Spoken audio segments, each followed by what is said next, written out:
नमस्कार दोस्तों, आप सभी का स्वागत है आपके अपने चैनल वीपी स्टडी ट्यूब पर।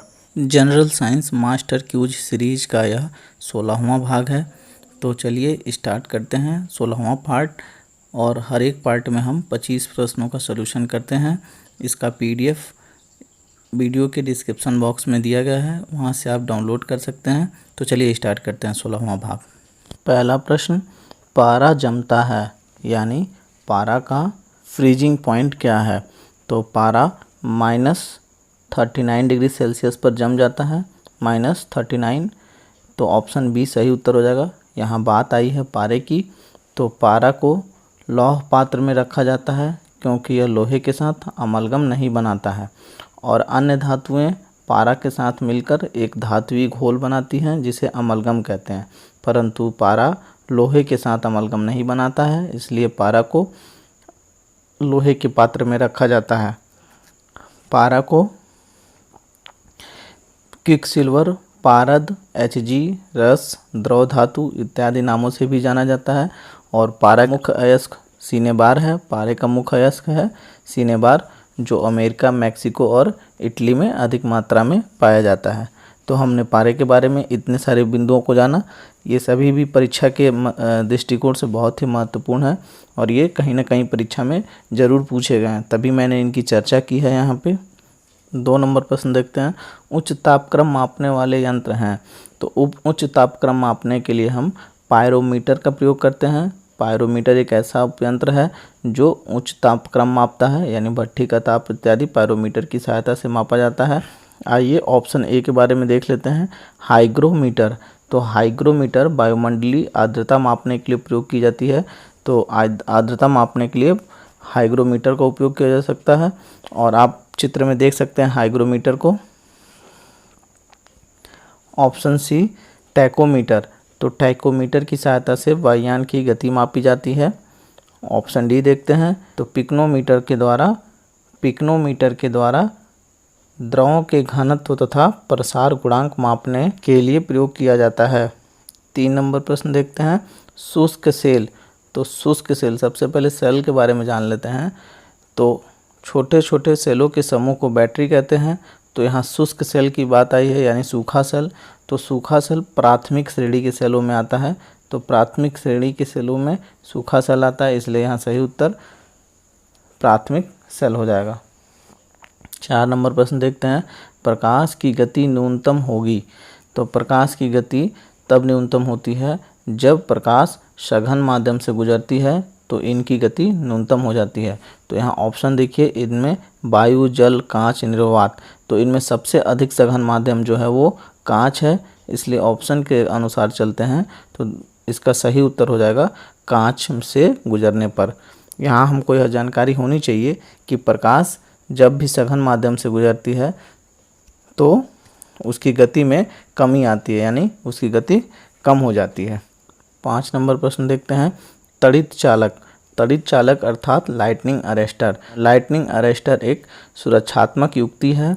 इसका उपयोग आकाशीय बिजली को सीधे धरती में भेजने के लिए किया जाता है। तो तड़ित चालक जो बना होता है वो तांबे का बना होता है, कॉपर यानी तांबे का बना होता है तड़ित चालक। आप चित्र में लाइटनिंग अरेस्टर का लाइन डायग्राम देख सकते हैं। 6 नंबर प्रश्न। चुंबकीय क्षेत्र मापा जाता है। तो चुंबकीय क्षेत्र को मापने के लिए आप फ्लक्सोमीटर का प्रयोग करेंगे। तो फ्लक्सोमीटर की सहायता से चुंबकीय क्षेत्र का मापन किया जाता है। यहाँ ऑप्शन ए पायरोमीटर। तो अभी ऊपर के एक प्रश्न में आया था कि पायरोमीटर का उपयोग किस लिए किया जाता है। तो उच्च तापमान मापने के लिए पायरोमीटर का उपयोग किया जाता है। तो ऑप्शन ए पायरोमीटर, उच्च तापमान मापने में पायरोमीटर का उपयोग किया जाता है। Option B hydrometer. तो हाइड्रोमीटर का उपयोग द्रव का आपेक्षिक घनत्व मापने के लिए हाइड्रोमीटर का उपयोग किया जाता है। 7 नंबर प्रश्न देखते हैं। किस यंत्र का काम डायनेमो के कार्य का उल्टा होता है? तो डायनेमो का अर्थ होता है छोटे प्रकार का जनरेटर। तो आप समझ गए होंगे कि जनरेटर का कार्य किसके उल्टा होता है। तो जनरेटर यदि मैकेनिकल एनर्जी लेकर इलेक्ट्रिकल एनर्जी देता है तो मोटर इलेक्ट्रिकल एनर्जी लेकर मैकेनिकल एनर्जी देता है, इसलिए यहाँ सही उत्तर मोटर हो जाएगा। तो जनरेटर मोटर का उल्टा होता है, या यह भी कह सकते हैं कि मोटर जनरेटर का उल्टा होता है या जनरेटर मोटर का उल्टा होता है। आपको जानकारी होनी चाहिए कि डायनेमो को जनरेटर कहते हैं, डायनेमो छोटे आकार के जनरेटर को डायनेमो कहा जाता है। ऑप्शन ए में ट्रांसफार्मर है, तो ट्रांसफार्मर की सहायता से विद्युत धारा या वोल्टा को घटाया या बढ़ाया जाता है। ट्रांसफार्मर की सहायता से शक्ति का परिवर्तन नहीं किया जा सकता, फ्रीक्वेंसी और शक्ति दोनों का परिवर्तन नहीं किया जा सकता है, केवल वोल्टेज और करंट को घटा या बढ़ा सकते हैं। 8 नंबर प्रश्न देखते हैं। नति और चुंबकीय भूमध्य रेखा के बीच का कोण है, तो नति और चुंबकीय भूमध्य रेखा के बीच का कोण 0 डिग्री होता है। यहाँ सही उत्तर हो जाएगा 0 डिग्री। आइए समझते हैं नति कोण क्या होता है। पृथ्वी का संपूर्ण चुंबकीय क्षेत्र क्षैतिज घटक के साथ जो कोण बनाता है उसे ही नति कोण या नमन कोण कहते हैं। नति कोण को ही नमन कोण भी कहा जाता है। तो नति कोण या नमन कोण पृथ्वी का संपूर्ण चुंबकीय क्षेत्र क्षैतिज घटक के साथ जो कोण बनाता है वह नति कोण या नमन कोण कहलाता है। तो क्वेश्चन में पूछा गया है कि नति और चुंबकीय भूमध्य रेखा अर्थात विषुवत रेखा के बीच का कोण कितना होता है, तो 0 डिग्री होता है, आप इसे याद रखिए। 9 नंबर प्रश्न देखते हैं। उत्तरी चुंबकीय ध्रुव का नमन कोण कितना होता है, तो उत्तरी चुंबकीय ध्रुव का नमन कोण 90 डिग्री होता है। 10 नंबर प्रश्न देखते हैं। स्कूटर के आविष्कारक हैं, तो स्कूटर का आविष्कार ब्रॉड शॉ नामक वैज्ञानिक ने किया था। ब्रॉड शॉ ने स्कूटर का आविष्कार किया था। आइंस्टीन का द्रव्यमान ऊर्जा समीकरण E=mc² के बारे में बताया था आइंस्टीन ने। 11 नंबर प्रश्न देखते हैं। कॉस्मिक किरणों की खोज किसने की, तो कॉस्मिक किरणों की खोज विक्टर हेस ने की थी। विक्टर हेस ने कॉस्मिक किरणों की खोज की थी। ऑप्शन बी सही उत्तर हो जाएगा यहाँ पे। विक्टर हेस कॉस्मिक किरणों के खोजकर्ता थे। 12 नंबर प्रश्न देखते हैं। नाभिकीय रिएक्टरों में उत्पन्न ऊर्जा होती है, तो नाभिकीय रिएक्टरों में जो ऊर्जा उत्पन्न होती है वो नाभिकीय विखंडन अभिक्रिया द्वारा प्राप्त होती है। तो देखिए विखंडन किस किस ऑप्शन में है, ऑप्शन सी और डी में है, परंतु नाभिकीय रिएक्टर में नियंत्रित विखंडन अभिक्रिया होती है, इसलिए यहाँ ऑप्शन सी सबसे उपयुक्त उत्तर हो जाएगा। तो नियंत्रित विखंडन अभिक्रिया द्वारा। 13 नंबर प्रश्न देखते हैं। कोबाल्ट 60 उत्सर्जित करता है, तो कोबाल्ट 60 के द्वारा गामा किरणों का उत्सर्जन किया जाता है जो कैंसर के उपचार में अति उपयोगी होती हैं। कोबाल्ट 60। 14 नंबर प्रश्न देखते हैं। एक सामान्य शुष्क सेल में विद्युत अपघट्य होता है, तो एक सामान्य शुष्क सेल में अमोनियम क्लोराइड होता है। विद्युत अपघट्य के रूप में अमोनियम क्लोराइड भरा होता है शुष्क सेल में। 15 नंबर प्रश्न देखते हैं। अतिचालक यानी सुपर कंडक्टर का लक्षण है, तो अतिचालक जो होंगे वो उच्च पारगम्यता वाले होंगे। यहाँ आप एक वर्ड और जोड़ सकते हैं कि उच्च पारगम्यता निम्न प्रतिरोध वाले जो कंडक्टर होंगे वो अतिचालक होंगे। तो अतिचालकों का मुख्य लक्षण होता है उच्च पारगम्यता और निम्न प्रतिरोध। तो इसलिए यहाँ सही उत्तर हो जाएगा ऑप्शन ए उच्च पारगम्यता। इसके साथ आप जोड़ लें निम्न प्रतिरोध। 16 नंबर प्रश्न देखते हैं। ठोस कपूर से कपूर वाष्प बनाने की प्रक्रिया को कहते हैं, तो ठोस कपूर से कपूर वाष्प बनाने की प्रक्रिया को ऊर्ध्वपातन कहते हैं। ऊर्ध्वपातन प्रक्रिया के द्वारा ठोस कपूर से कपूर वाष्प बनाया जाता है। तो ऊर्ध्वपातन जब कोई पदार्थ ठोस से सीधे गैस में बदल जाती है तो यह ऊर्ध्वपातन कहलाता है, और ऐसे पदार्थ ऊर्ध्वपातित पदार्थ कहलाते हैं। तो आइए देखते हैं ऊर्ध्वपातन के बारे में। ऊर्ध्वपातन यानी सब्लिमेशन, जब कोई पदार्थ ठोस से सीधे गैस में बदल जाती है तो यह पदार्थ ऊर्ध्वपातित पदार्थ कहलाती है, और यह प्रक्रिया ऊर्ध्वपातन कहलाती है। ऐसे बहुत सारे पदार्थ हैं जो सीधे ठोस से गैस में बदलते हैं, तो वो सभी पदार्थ ऊर्ध्वपातित पदार्थ कहलाते हैं। आइए कुछ ऊर्ध्वपातित पदार्थ देखते हैं, जैसे कपूर, आयोडीन, गंधक अर्थात सल्फर, नौशादर Na4Cl नौशादर को Na4Cl बोला जाता है। एंथ्रासीन, बेंजोइक अम्ल, नैप्थलीन और आइडोफॉर्म, ये सभी ऐसे ऊर्ध्वपाती पदार्थ हैं जो परीक्षा में बार बार पूछे जाते हैं, इसीलिए आप उन्हें रट लें, याद कर लें अच्छे से। यहाँ ऑप्शन ए दिया हुआ है वाष्पीकरण। तो वाष्पीकरण द्रव का वाष्प में बदलना वाष्पीकरण या इवेपोरेशन कहलाता है। ऑप्शन सी पिघलना यानी मेल्टिंग। तो ठोस का द्रव में बदलना मेल्टिंग कहलाता है। और एक ऑप्शन दिया हुआ है हिमीकरण यानी फ्रीजिंग। तो द्रव का ठोस में बदलना फ्रीजिंग कहलाता है। यहाँ सभी ऑप्शनों के बारे में चर्चा हो गई। 17 नंबर प्रश्न कहता है कि वैज्ञानिक आर्किमिडीज संबंधित हैं। तो आर्किमिडीज नामक वैज्ञानिक ग्रीस देश से संबंध रखते हैं, वो ग्रीस देश के थे, इसलिए यहाँ ऑप्शन डी सही उत्तर हो जाएगा, ग्रीस। 18 नंबर प्रश्न देखते हैं, वह यूरेनियम जिसमें निम्न समस्थानिक की समृद्धता है। तो निम्न समस्थानिक की समृद्धता वाला यूरेनियम 235 है। तो यूरेनियम 235 के विभिन्न समस्थानिक की समृद्धता होती है, इसलिए यहाँ उत्तर यूरेनियम 235 सही हो जाएगा। यहाँ समृद्धता यूरेनियम की बात की गई है, समृद्ध यूरेनियम। तो आइए समृद्ध यूरेनियम यानी इनरिच्ड यूरेनियम के बारे में कुछ मुख्य बिंदुओं को समझ लेते हैं। समृद्ध यूरेनियम, तो समृद्ध यूरेनियम अर्थात इनरिच्ड यूरेनियम, तो जिस यूरेनियम में यूरेनियम 235 की मात्रा अधिक होती है उसे समृद्ध यूरेनियम कहते हैं।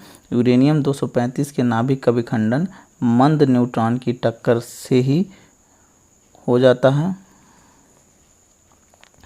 परंतु यूरेनियम 238 के नाभिक का विखंडन मंद न्यूट्रॉनों द्वारा नहीं हो पाता। अतः परमाणु बम बनाने के लिए यूरेनियम 235 अधिक उपयोगी होता है। अगला पॉइंट, प्राकृतिक में यूरेनियम 235 की मात्रा बहुत कम होती है, अतः विखंडन में यूरेनियम 235 की मात्रा कृत्रिम रूप से बढ़ाई जाती है, इसे ही समृद्ध यूरेनियम कहते हैं। 19 नंबर प्रश्न कहता है, ब्रह्मांड में कौन सा तत्व सर्वाधिक मात्रा में पाया जाता है। तो हाइड्रोजन। तो हाइड्रोजन एक ऐसा तत्व है जो ब्रह्मांड में सर्वाधिक मात्रा में पाया जाता है, इसलिए यहाँ सही उत्तर हो जाएगा हाइड्रोजन। 20 नंबर प्रश्न देखते हैं, चुंबकीय यामोत्तर और भौगोलिक यामोत्तर के बीच के कोण को कहते हैं। तो आप देखिए चित्र में चुंबकीय यामोत्तर और भौगोलिक यामोत्तर के बीच के कोण को चुंबकीय दिक्पात कहते हैं। तो चित्र में आपको स्पष्ट दिख रहा होगा कि यह कोण किस प्रकार बनता है, और इसी कोण को हम बोलते हैं चुंबकीय दिक्पात।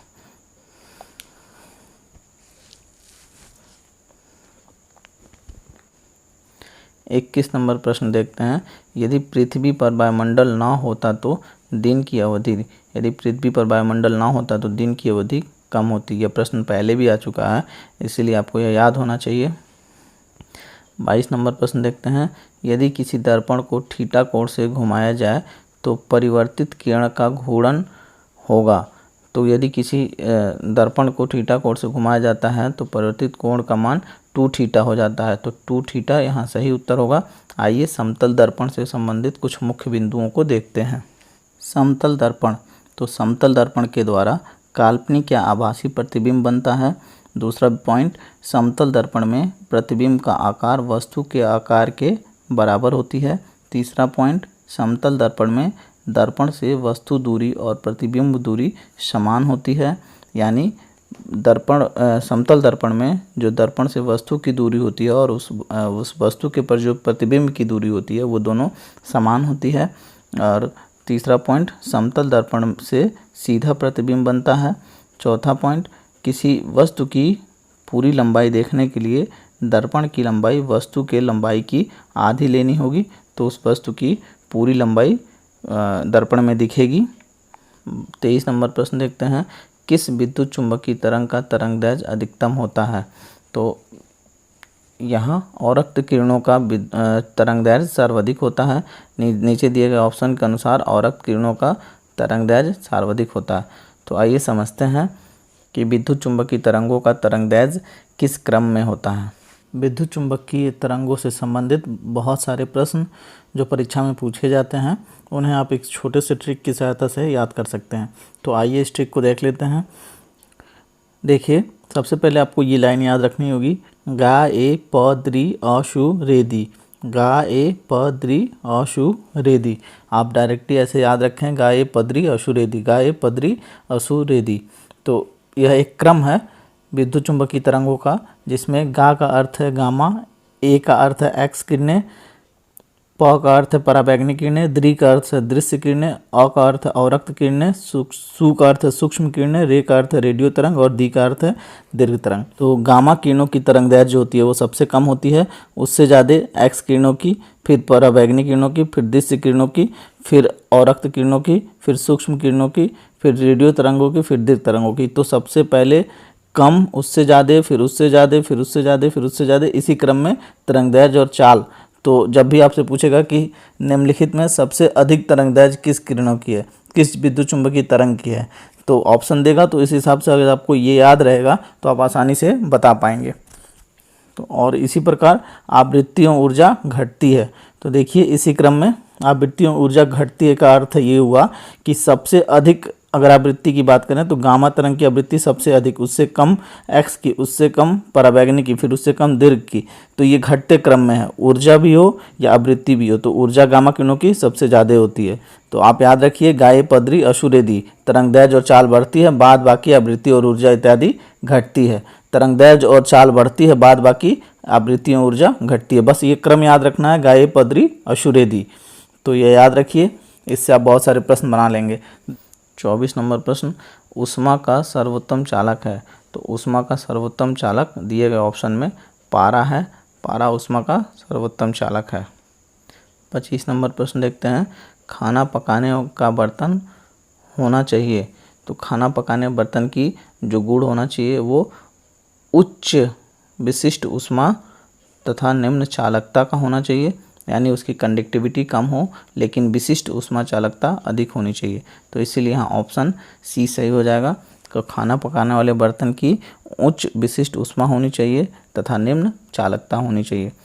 आज की वीडियो में बस इतना ही, फिर अगली वीडियो में मिलते हैं हम 25 प्रश्नों के साथ। तब तक अपना ख्याल रखिए, अच्छे से रहिए, पढ़ते रहिए।